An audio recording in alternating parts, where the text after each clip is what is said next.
This school in the northern Ethiopian town of Mekela has been transformed into a temporary shelter for families who've been forced to flee their homes in the wider Tigray region. Our land and our crops were burnt, our animals were stolen, and our homes destroyed.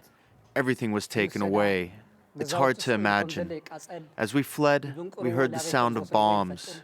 We thought we weren't going to make it. The director says thousands of refugees have stayed here since the conflict began 6 months ago.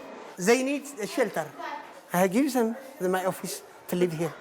According to UNICEF and other aid organisations, more than 1 million people have been internally displaced. They've had to flee. Their neighbours were murdered. They've seen the most horrible things. The world hasn't woken up to what's happening here.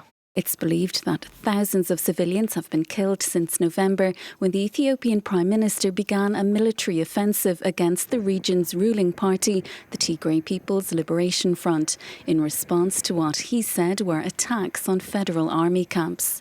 Since then, Ethiopian troops and soldiers from neighbouring Eritrea have been accused of multiple massacres and other atrocities, including brutal gang rapes.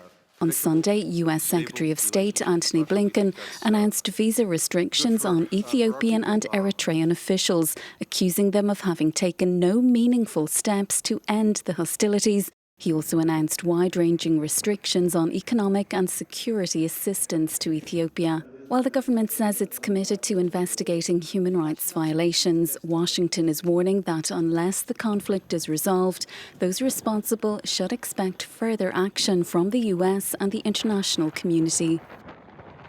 Sharon Gaffney,